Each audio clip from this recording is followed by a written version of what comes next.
read this to you, but I cut and pasted it here because this is actually a cut and pasted from an email I received from a parent about 2 years ago that just so perfectly described really like 80% of the families with kids who come to see me. This was a little 5-year-old who, bright, funny, charming, but major emotional regulation challenges, constantly drawing them into power struggles, extremely sensitive and self-conscious, very easily offended, felt rejected super easily, very competitive, and had a hard time losing. And it just encapsulates so many of the challenges that families come to see me about. And as we worked together, we started to uncover some major sort of temperamental underpinnings of the challenges this little boy was struggling with. And it's often the guiding, sort of the most foundational element for many kids who come to see me, and that is that he is highly sensitive by nature. And when we say by nature, we're talking about temperament. So for those of you who aren't familiar with the concept, just very quickly, temperament is a child's way of approaching the world. The way I think of it is that like development is sort of the what children are doing. Like they're sitting up, they're crawling, they're putting 2 words together, they're stacking this many blocks. Like it's what is going on developmentally. Temperament is the why of children's behavior. So it's like why some kids jump right into new situations and other kids are clinging for dear life, right? Why kids can go with the flow during a transition and other kids are melting down and needing a lot of support to make a change. It's why some kids have a very high activity level and other kids are super chill. It's why some kids may have a very low frustration tolerance and other kids can muscle through much more easily. So as you're thinking about your children's behavior, one of my starting places is always, why would a child be doing this? You know, if a child is in preschool and is always staying in the block corner and avoiding interaction with other kids, as opposed to judging, I'm thinking, why would a child be doing that? What is she trying to cope with? What is she telling us with her behavior? And often that leads you to really tune in to the child's temperament that can provide such important information for what makes that child tick and what she actually needs from us to thrive. It's also really important to remember that temperament is something we're all born with. It's not something your child has chosen or that you have created. And it explains, for example, why siblings can be so different. You know, this often comes up in my work with families that, you know, they have one really go with the flow kid, and then all of a sudden they have a second child who is like reacting to everything. Often parents will describe that even in the earliest months, their child was very hard to calm and kind of just reacted to everything. And that's because while they share some DNA, they don't share the same wiring. And it's like temperament is sort of the lens or the filter through which your child is experiencing the world. So they do really interesting assessments, even with newborns, where they are exposing them to a range of sensory experiences and watching to see how kids respond. So for example, like they may ring a bell, and you might have one child who is really engaged by the bell and, you know, very calm but eager and interested, and then you have another kid who doesn't even process it. It's like not even enough stimulation to get a reaction. And then you have a third kid who's completely melting down because that sensory experience is so overwhelming for that child. And so we find that those sort of, even that sensory piece, which is a trait of temperament, is pretty consistent through children's lives. So it doesn't mean that we can't support these kids and help them feel more comfortable and be more adaptable. but it's part of their wiring and the lens through which they are filtering their experiences. And you'll hear a lot about that, both from a sensory perspective and an emotional perspective. So when it comes to highly sensitive children, these kids are wired to register their feelings and experiences more deeply than other children. So like in my day and age, I'm 58. So, you know, when I was a kid, I was called thin-skinned. My parents called me Sarah Bernhardt. You guys probably have no idea who Sarah Bernhardt is, but she was a very sort of dramatic actress. These are kind of the monikers often kids who were highly sensitive had, because people felt like they were overreacting and they were drama kings or queens, and that somehow it was like purposeful and something a child could control. And thank God at this point in the child development world, we now understand that this is a wiring issue and that kids aren't sort of overreacting or over-responding on purpose. They literally more deeply experience the world. So often I'll hear parents say things like, my child is either ecstatic or enraged. Like there is literally no middle register. Many of you might have heard of Thomas Boyce. He came out with a book called The Orchid and the Dandelion, which is referenced here because it's such an important framework that he has provided that captures sort of writ large these sort of different ends of the spectrum in terms of temperament, where you have on the one hand the dandelions who, like dandelions, thrive anywhere. So like often I'll talk to parents who are like, we're such good parents, we're so sweet and we're so kind and we're so empathetic, and our next door neighbors are parents who like barely pay attention to their kids, and you know they're always yelling at them, but their child is just thriving. Like he's the kindest kid and he goes with the flow, and they tell him it's time to come inside and he goes running inside, where our kid is literally like a wet noodle, and we're bribing and, you know, doing all sorts of things to try and get him to cooperate. Where did we go wrong? Well, that is a great description of a dandelion.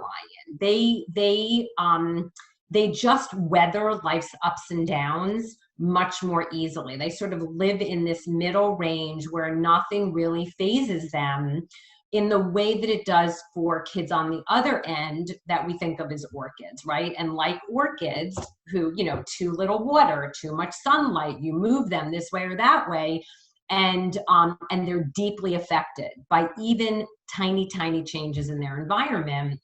And that is what it feels like to be a highly sensitive child.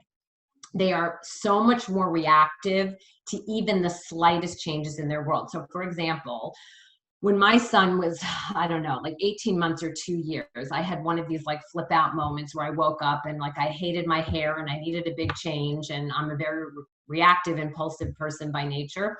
And I made an appointment and I cut all my hair off. And I showed up at the playground where he was with a caregiver, and he, I mean, when I tell you flipped out, like he literally would not make eye contact or engage with me for probably 48 hours.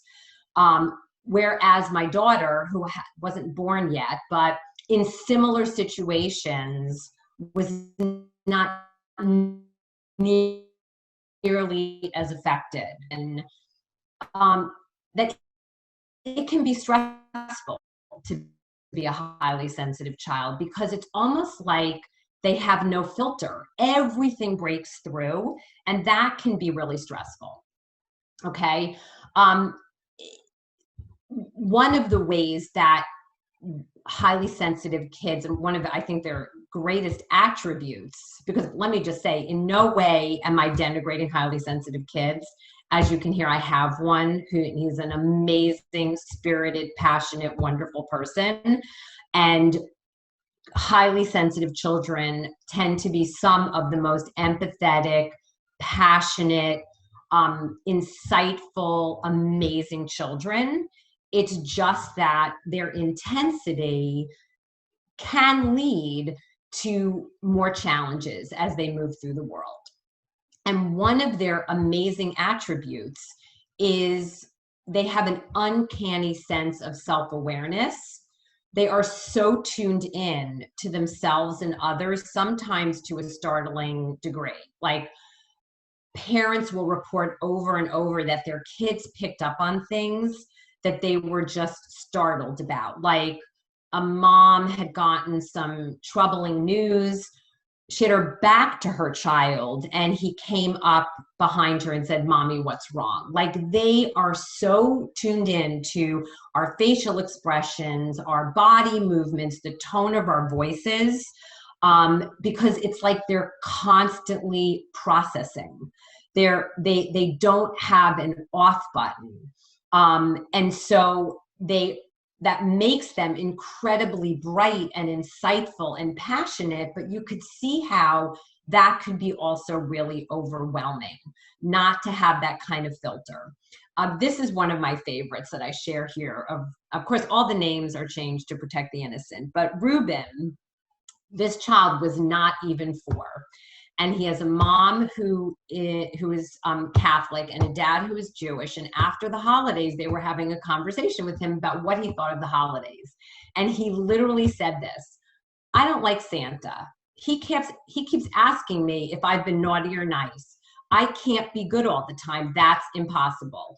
I like baby Jesus and Hanukkah." And I love that, like how he anthropomorphizes Hanukkah as if it's like a person. "They don't ask me if I'm good." So you could see how, like, this little 3-year-old is already deeply processing what it means to be in the world and to be exposed to all of this information, all of these experiences, and make sense of them when sort of everything is sort of flooding through.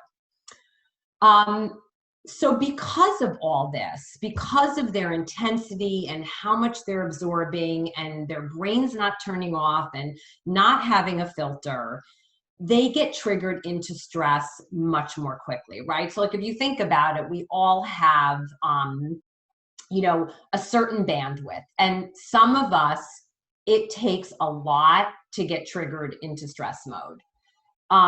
For highly sensitive kids, their threshold tends to be much lower than other people because they lack that filter. And so they get overstimulated, both from a sensory perspective and an emotional perspective, much more quickly, which naturally leads to a range of challenges. Also, let me preface this by saying that, of course, I'm talking in large generalizations. Like, when I work with families in the trenches, it's not like every highly sensitive child exhibits all of these issues. This is really writ large. So I'm not sort of trying to put all these highly sensitive kids into one bucket, but you may see some of these things in your children and not others. So, for example, there are some highly sensitive kids. They tend to be much more likely to be slow to warm up kids. And that is because I believe that when they enter a new situation, they're not just jumping right in like, "Oh, cool, great slide, I'm just going to go down that slide." They go to the playground and they're like, "Who are these people? And are they going to be nice? And am I going to know how to play with them? And what's going to happen if I climb too high?" Like, they get very focused on processing everything that's in front of them, which naturally leads to greater cautiousness and more anxiety. Okay. But not every highly sensitive kid is slow to warm up. I've had plenty of kids I work with who are very emotional, very reactive from a sensory perspective, but are super extroverts. And they are the kind of kids who jump right into situations. So again, I'm not pigeonholing. I'm just kind of trying to put it all out there so that you will gain more insight into what makes your individual child tick.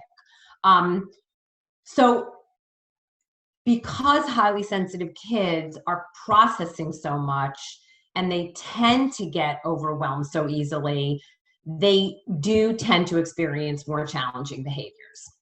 And that's what I'm going to go into now. But I want to start by just putting out there some key guiding principles that you're going to hear undergird a lot of the guidance I will provide. around how to help children with these challenging moments. One of them is that children are not misbehaving on purpose. It may seem purposeful, like they have a tantrum because they can't get the iPad, and they've learned that if they go on for long enough and they wear you down, they're going to get it. So they may have learned certain behaviors, get them to their goal, but they don't set out to be misbehaving. Like in those situations, I would argue that kids are just being strategic. They're not misbehaving or being manipulative.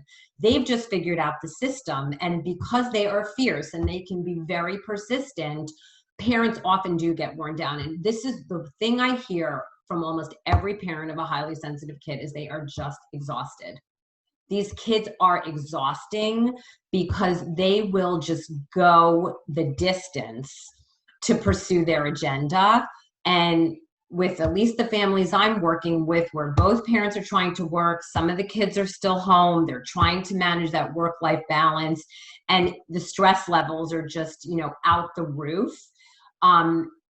It becomes really, really hard when you have a highly sensitive kid who is fierce and never gives up, but they don't mean to misbehave. So they've learned some behaviors that are successful, and they're using them because they're working, or their downstairs brain is just completely taken over.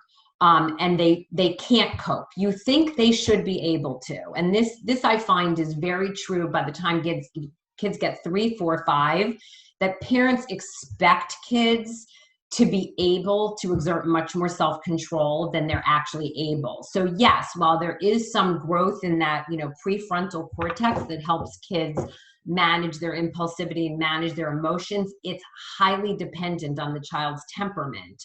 So if you've got a highly sensitive kid, they know the rule, like don't hit, don't throw. We have limits on screen time and bedtime. In the moment when they're triggered, almost always their emotions are going to override what they know to be the rule. So they're not misbehaving on purpose. They just are not able to cope in that moment. And I emphasize this because I find that if you're interpreting your child's behavior as purposefully misbehaving, you are much likelier to respond with, in a harsh, more punitive way that tends to only exacerbate the challenges for many, many reasons, which we probably don't have time to go into, but it reinforces this negative dynamic. Kids start to internalize that, I'm the bad one, which only begets more of that behavior. It increases their arousal level when at a time when we're trying to calm them. And so reacting in that way is rarely useful. If you see it through the lens of my child just is not, she's so overwhelmed right now that she is not able to cope, you are much more likely to respond in a way that is loving and supportive while also setting limits. So let me be really clear about that. There is a way. I know in the heat of the moment, it feels really hard, but there is a way to be loving and validating and supportive and have your child be seen and understood while also setting clear limits and boundaries. In my work, that is the biggest stumbling block I see, is that parents really get limits and love confused, as if like they're either loving their child or they're setting limits. It's limits are part of being a loving parent. And so it's really important not to fear the tantrum or the upset. And that's a biggie with highly sensitive kids because they do get triggered into breakdown mode much more quickly. So you don't want to fear the breakdown. You want to feel comfortable saying, I know. You expected it to be grandma picking you up today. That's what your brain was telling you. Grandma got stuck at the doctor, so mommy's here. I know that's really hard, but it's time to go. Would you like to walk on your own, or should I be a helper and help us get to the car? I'm getting ahead of myself. I'm getting into the weeds more, but that there is a way to do that. I know it's easy for me to say. I'm, 500 miles away from you guys. My kids are, 28 and 30. But it takes a lot of parental self-control, no doubt, but I want you to know that it is possible. And the key to it is not fearing the tantrum. If your efforts are to head off a tantrum or to end the tantrum, it's often going to end up in a lot of frustration and in your child being in charge. We want to help find a way where you can be in charge while still being loving and supportive. Okay. And it starts with seeing your child's behavior through the lens of temperament and that they just need help coping. Second, it's so important to keep reminding yourself that you cannot control your child. This is one of the most humbling aspects of parenting that nobody warns you about. They are human beings. You can't make them do anything. Like, you can't make them eat, pee or poop in the potty, sleep, not have a tantrum, not hurl vitriol at you, accept a transition. Like, you have zero control over making your child do those things. What you do control is the situation. How you respond in these moments is your currency. So I would, if you take nothing else from this workshop, if you can move forward, and when you're in one of these moments with your kids where they're provoking a situation and you need to respond in some way, shape, or form, if they're not running into the middle of the street, it's not life or death, take a moment to say to yourself, in this little scenario here, what do I control and what don't I control? And focus on what you do control. Okay, so like, here's a recent example from this morning. You can't make a child, so this family is very vexed because their child has totally glommed onto the idea that the parents are obsessed with hand washing. And this child is 3 and in a phase, he's highly sensitive and he's 3. Okay, so that's like a double whammy of needing control and wanting to show you're not the boss of me. And the best way to do that is to say, you want me to do this, you can't make me. So they've gotten into these huge battles and tons of efforts to reward, cajole, convince, use logic, use threats to try and get this child to wash his hands, because they're focusing on trying to change his behavior, hoping that the threat will lead to him acquiescing, or that the reward will be enough of an incentive, or logic. You're not going to be healthy if you don't wash your hands. The problem is all of those strategies still put all the control in your child's hands, because you're waiting for him to change his mind and change his behavior, which you have no control over. So in this situation, what we did, focusing on what they could control, this is what they came up with. Sarah, washing hands is a have to. It's a have to. Totally get you don't want to wash your hands. Totally hear you. Fine. We're not asking you to like our rule. That's a mommy daddy rule. But it's a have to. So you have 2 great choices. You can choose a sink. You can do it completely on your own if you want to be in control. You see, like, I'm very careful about really emphasizing that they are in control. They're in control of the decision. If you want to be in control, you can choose a sink and do it yourself. One great option. If you choose not to, then mommy will hold you or daddy will hold you, and we'll use a wet wipe and we'll wash your hands, and then we'll move on to dinner. You decide. We may not want to do that. I think this is also really helpful for parents and kids to say, like, we don't want to have to do that, and that might feel really uncomfortable for me to hold you and have to wash your hands, but the hands need to be washed. So we will do that if you choose not to. You decide, okay? And I could, reel off example after example of these kinds of scenarios, and I write a lot about this, so I'm happy to send Paige a whole bunch of articles from my website that go deeper into some of these things, but that's a really important mindset to keep focused on that will really reduce frustration. Another example is I obviously deal with many, many families with major sleep challenges. Well, most of the time parents are getting into long back and forths about getting kids to stay in their rooms, which is actually something you have zero control over unless there's a boundary. So there are these protracted hour-long back and forth fights. everybody's miserable. Everybody goes to sleep really stressed if they ever go to sleep. That's way more destructive to families and kids than saying, I know you're not ready to go to bed. Your body will let you know when you need to go to sleep, but our rule is you stay in your room. So if you want the door open, one great option is to stay in your bed. If you choose not to, no problem. We'll escort you back one time and we'll use our door helper that helps you stay in your room. Now, I know I'm probably opening up a whole can of worms that we're not going to be able to close, but I would argue that that is much more loving than those protracted battles.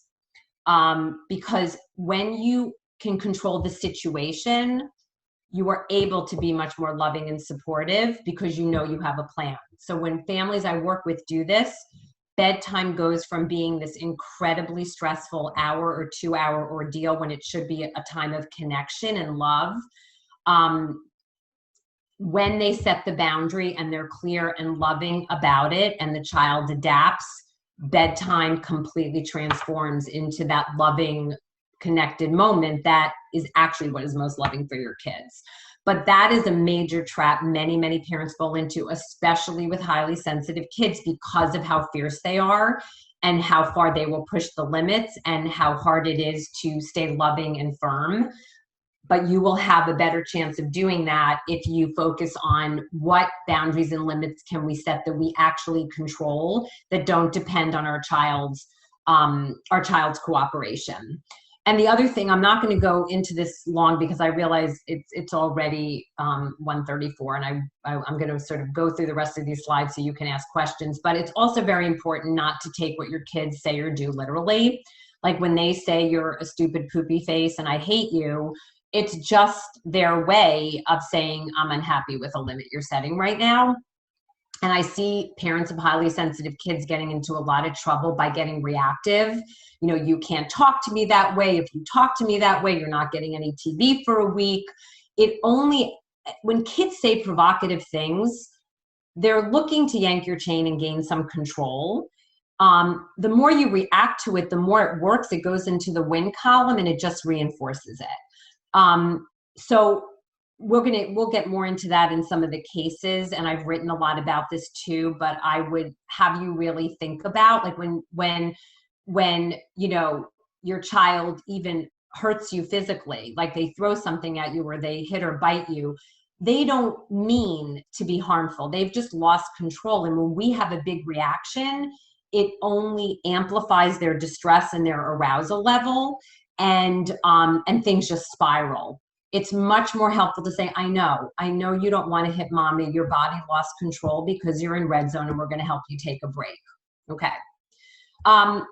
So I'm just going to jump right into how to help with emotional regulation and a range of other challenges that come up with highly sensitive kids. So like I said, don't interpret or react to your child's behavior at face value. I know this is easier said than done, and you guys have read this and seen this out the wazoo, but the remaining calm piece is really, really important. When your child is revved up, it's very important that you acknowledge the underlying challenge you think they're dealing with. So when they're spiraling or they're hurling vitriol at you because you've told them they can't have the 5 more minutes to finish the video game, that you don't react to the vitriol and instead say, I know you really don't like daddy's rule about the screen. That's okay. That's okay.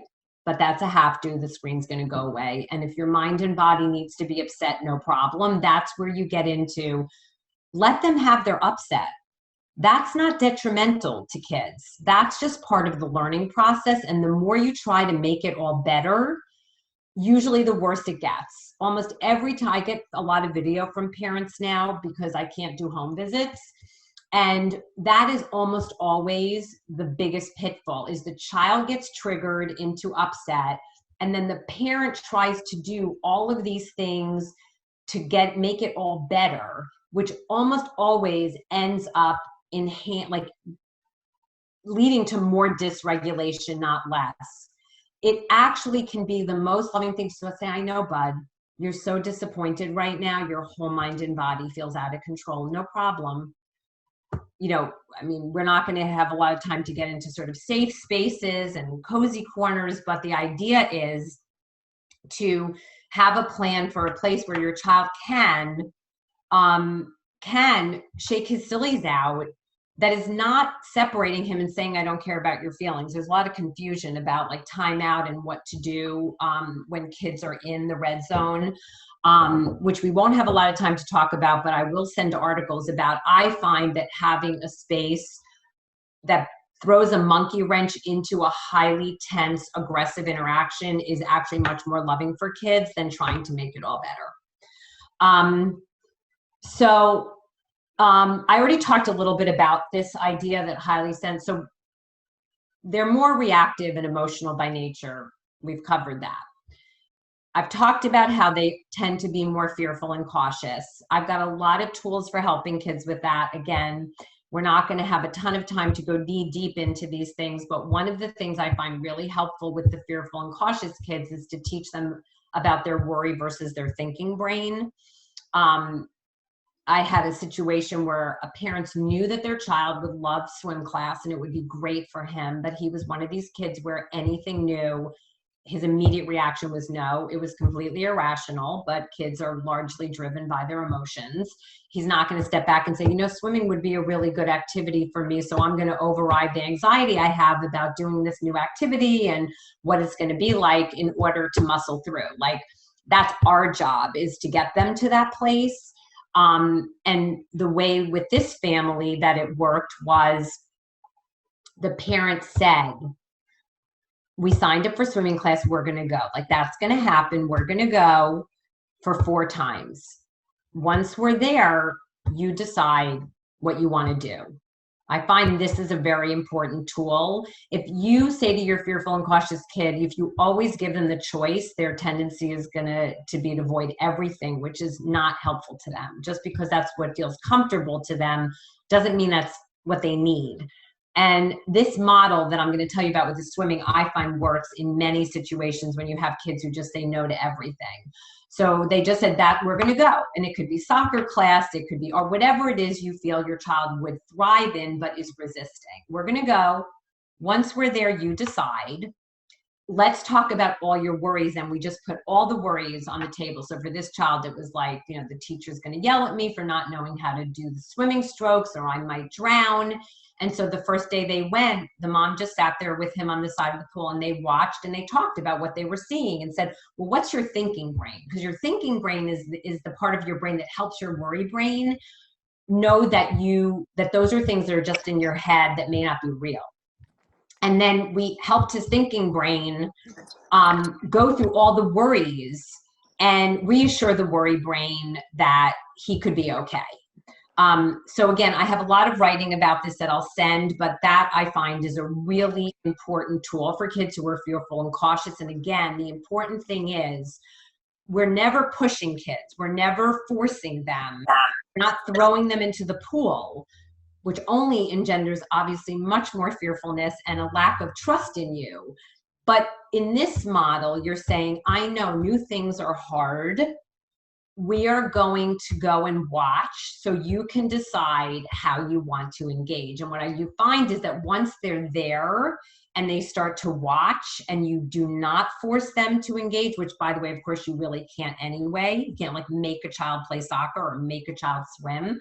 What you can do is be by their side to help them think it through and begin to feel more comfortable in new situations. Okay, so this is a biggie. I'm sure many of you deal with this, the whole inflexibility thing. Very quickly, what I find with highly sensitive kids is that because of their low trigger point for feeling overwhelmed by all of their, feelings and sensations that they're processing at this very deep level, one way to cope with feeling out of control is to come up with a lot of rules and rituals and systems about how the world should work. So they come up with very fixed ideas about things to help them organize their world. Like, daddy puts me to bed. Mommy feeds me. I get my cereal in the green bowl, not the blue bowl. And often they're very irrational, right? It's the same Cheerios. It does, whether it's in the red bowl, the green bowl, or the blue bowl. But kids in their little brains are very tied to these things as like, this is what makes me feel everything's right with the world. And so again, this is a situation where you want to be very empathetic to what feels comfortable to them while not sort of enabling the inflexibility. So again, as I'm talking, I'm thinking, I know that I'm sort of leaving you hanging on a lot of these things because these are subjects we probably could go into an hour on each of them. Like, what do you do in that situation? But here's an example. You have a kid who's like hurling their cereal bowl off the table because it's in the green bowl instead of the blue bowl. I would not recommend going into the dishwasher and starting to clean the desired bowl, because that's actually not how the real world works. Like, we have to learn to adapt to the world. The world doesn't adapt to us, so that's not helpful to a child. In this case, it might be, I know, bud, your brain was telling you that you really like the green bowl. The green bowl isn't available now. So you can either have your Cheerios in the blue bowl, or we can take them and we can put them in a to-go container and you can eat them if you get hungry later. Like, again, remember, you can't control your child. You can't make him accept the Cheerios in the blue bowl. What you can do is stay calm and loving, acknowledge their experience, as irrational as it might be, and then provide a limit and a tool, right? Like, if you throw them off the table, we're going to take them and I will put some in a baggie and you can take them with you to preschool. So there's obviously many, many iterations of this and many things kids are inflexible about. Dad's filling up the bathtub when they wanted to fill the bathtub. This is very common. And again, there's a lot of stuff on my website that goes in deep on what this looks like and what you can do. For today, I really kind of just wanted to introduce these ideas so that, you can then decide what you want to dig deep in on. I think, needless to say, highly sensitive kids often have a much lower tolerance for frustration.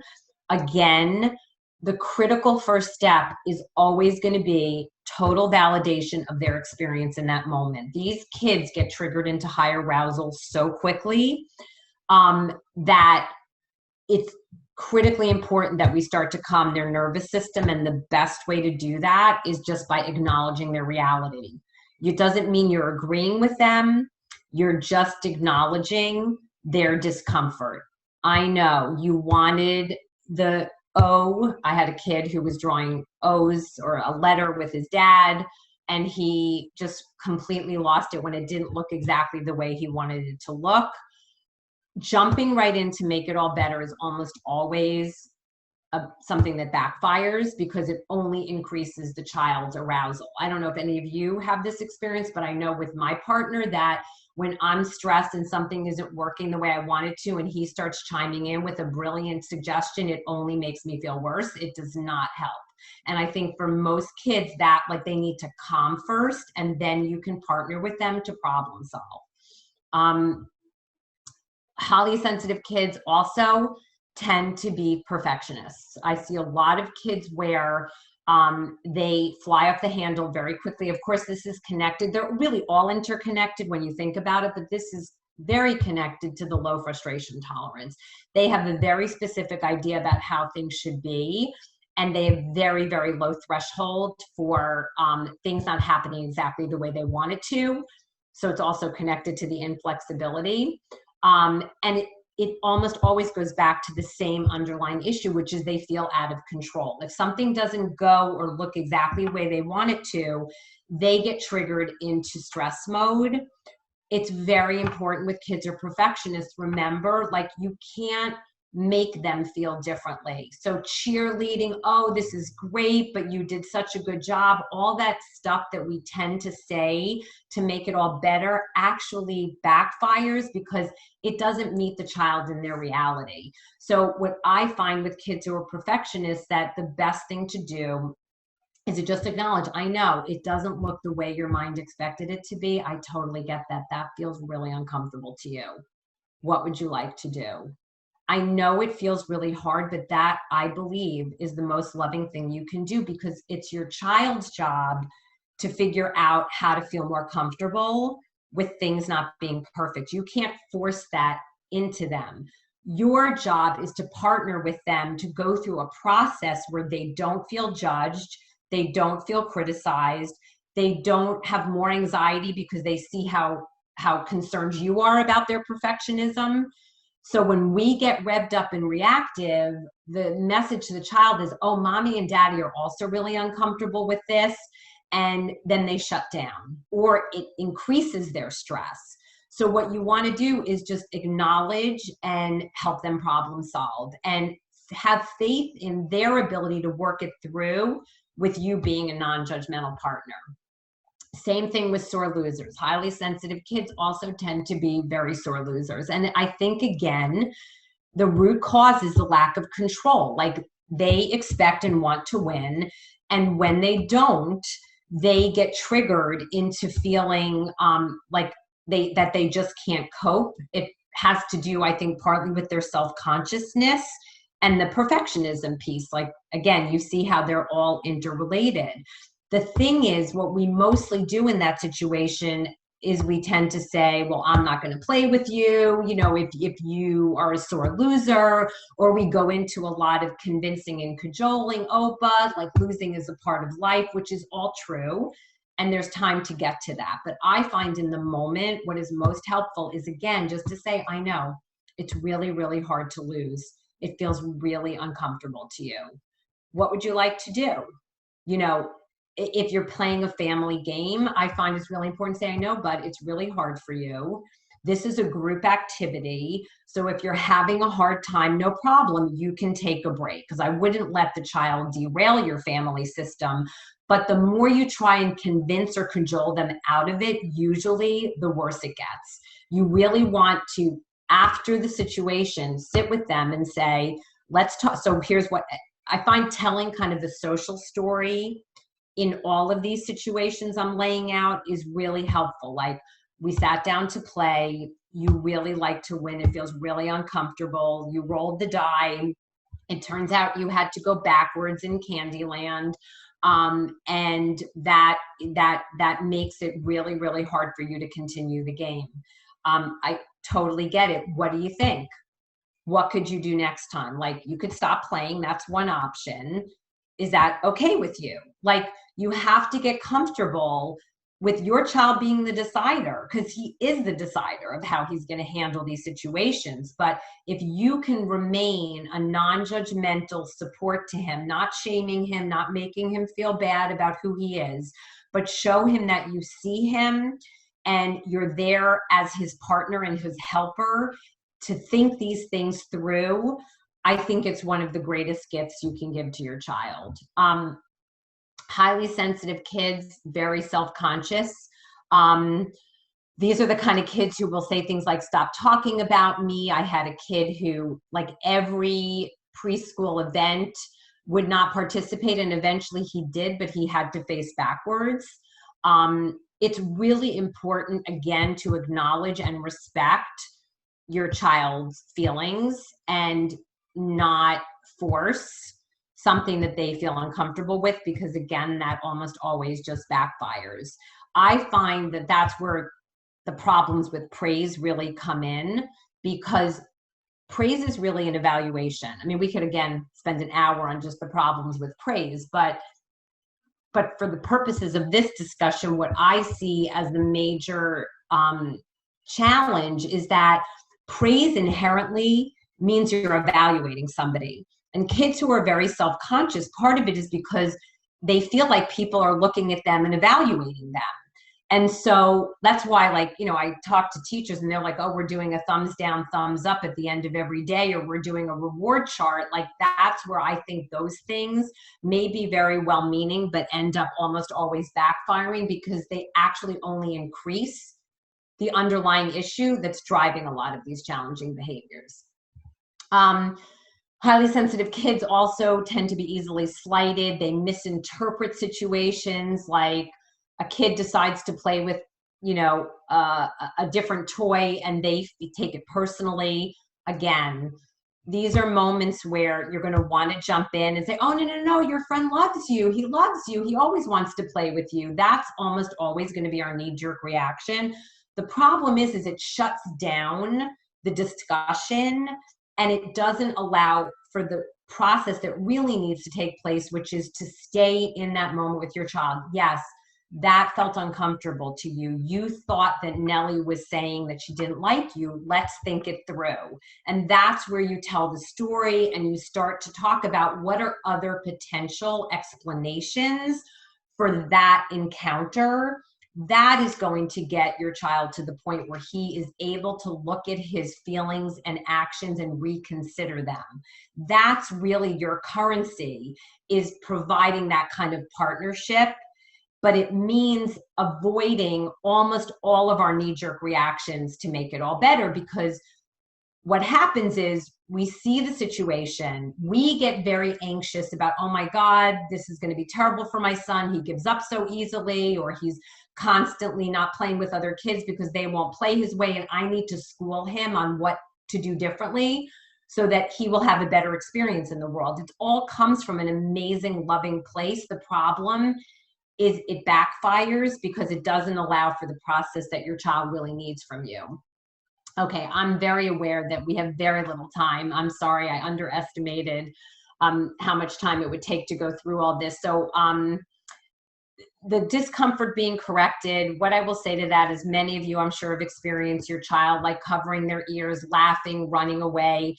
It's not because they're sociopaths or because they don't have empathy or don't feel bad about what they did. Actually, I find that the opposite is true, that most of the time they're so flooded with emotion and shame that they can't think. Their downstairs brain is completely flooded and they can't process and hear the great lesson you want to teach them about what they did wrong. So again, like, the good news is I find that the strategy is pretty much the same. Like, you pause and you lay out whatever, scenario took place and help them think it through, so that they can look at their behavior and actually make amends, and not just get into a power struggle with them over saying sorry, which is like a whole nother discussion that I've also written about and will send to you in case you want to delve into more sort of the idea about whether we should be forcing kids to say sorry or not. Finally, I'm here today, of course, because of all my work with Skills on the Hill and other OT practices, because many years ago, I started to see many kids who were coming to me for behavioral challenges and realized that these kids weren't misbehaving on purpose and something was getting triggered for them.